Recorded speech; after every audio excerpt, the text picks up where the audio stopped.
Okay. ఈరోజు మనం మాట్లాడుకోబోయే movie review వచ్చేసి ఒక పథకం ప్రకారం. సో, ఈ మూవీ అయితే సన్ నెక్స్ట్ ఓటీటీ ప్లాట్‌ఫామ్‌లో తెలుగు లాంగ్వేజ్‌లో కూడా స్ట్రీమింగ్ అవుతుంది. ఇక ఈ మూవీ హీరో వచ్చేసి సాయిరామ్ శంకర్. డైరెక్టర్ పూరి జగన్నాథ్ తమ్ముడే ఈ సాయిరామ్ శంకర్ అనమాట. సో, చాలా లాంగ్ గ్యాప్ తర్వాత ఈ మూవీతో మన ముందుకైతే వచ్చారనమాట. సో, ఈ మూవీ ఎలా ఉంది ఏంటని ఈ రివ్యూలో మనం మాట్లాడుకుందాం. ఫస్ట్ ఆఫ్ ఆల్ ఓవరాల్‌గా మూవీ చూసినంత సేపు మూవీ యొక్క స్టోరీ పాయింట్ అండ్ అలాగే స్క్రీన్ ప్లే అంటే విలన్ ఎవరు అని మెయింటైన్ చేసిన సస్పెన్స్ మీద వచ్చే సీన్స్ అనేవి చాలా బాగున్నాయి అనమాట. అవి తప్పించి ఓవరాల్ మూవీలో అంతగా ఎంగేజ్ చేసింది లేదని చెప్పుకోవచ్చు అనమాట. మెయిన్ గా ఈ మూవీలో హీరో వచ్చేసి సాయిరామ్ శంకర్ అలియాస్ సిద్ధార్థ్. తన ఒక లాయర్ అనమాట. అంతేకాకుండా తన ఒక సక్సెస్ఫుల్ లాయర్ అని కూడా చెప్పుకోవచ్చు అనమాట. మరి అంత సక్సెస్ఫుల్ లాయర్ తను ఎలా వాదిస్తాడు, తన వాదన ఏంటి అనేవి చెప్పే సీన్స్ స్టార్టింగ్ లో ఉన్నప్పటికీ బట్ అక్కడ కోర్ట్ సీన్స్ లో జరిగిన డ్రామా డైలాగ్స్ అన్ని మ్యూట్ చేసేస్తారు. ఫైనల్ గా హీరోని కీస్ గెలిచారని చెప్పడం కాస్త ఇన్కన్వీనియన్స్ ఉందని చెప్పుకోవచ్చు అనమాట. దాని తర్వాత hero heroines love track.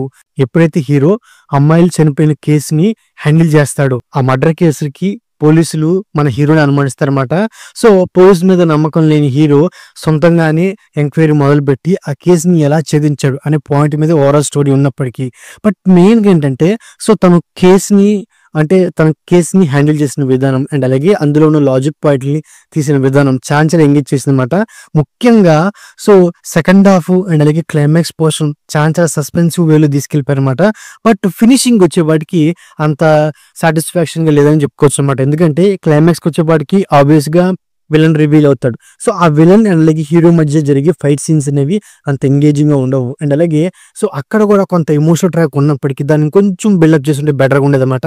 So అంటే క్లైమాక్స్ లో హీరో విలన్ మధ్య జరిగే ఫైట్ అనేది అంత న్యాచురల్ గా లేదని చెప్పుకోవచ్చు అనమాట. అది కూడా ఆర్టిఫిషియల్ గా ఏదో అలా తీసుకెళ్లిపోయారు. ఇక్కడ వాళ్ళిద్దరి మధ్య కాన్ఫ్లిక్ట్ అనేది ఇంకొంచెం బలంగా తీస్తే బెటర్ నాకైతే అనిపించింది అనమాట.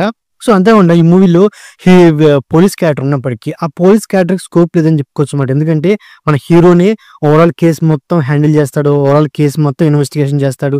ఇంకా పోలీసులు ఏం చేయకుండా కూర్చుంటారు అనమాట. సో ఈ మూవీలో పోలీస్ క్యారెక్టర్ కూడా ఒక మంచి స్కోప్ ఇచ్చిండే బాగుండేది. లేడీ పోలీస్ క్యారెక్టర్ ఉందన్నమాట.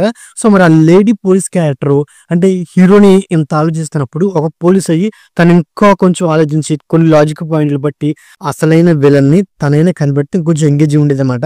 అంతేకాకుండా ఈ మూవీ చూసినప్పుడు నాకైతే ఒక పాయింట్ అయితే మెయిన్ లో వచ్చింది.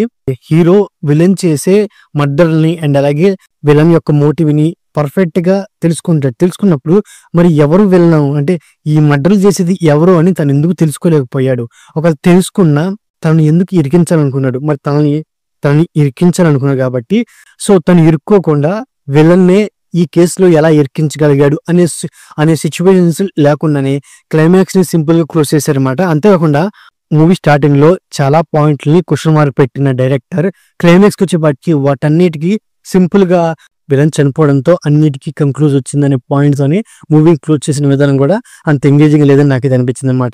ఇక ఈ మూవీలో మెయిన్ గా సాయిరామ్ గారి యాక్టింగ్ అనేది తోగుడదని చెప్పుకోవచ్చు అనమాట.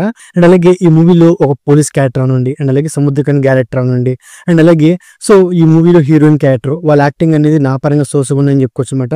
అండ్ అలాగే సో బ్యాక్గ్రౌండ్ మ్యూజిక్ నాకు అంతగా ఎంగేజింగ్ లేదని చెప్పుకోవచ్చు అనమాట.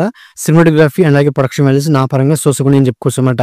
సో ఓవరాల్ గా ఇదండి ఒక పథకం ప్రకారం మూవీ రివ్యూ. సో నా రివ్యూ నచ్చితే వీడియోకి ఒక చిన్న లైక్ అలాగే మన ఛానల్ సబ్స్క్రైబ్ చేసుకోండి. Okay, thank you all.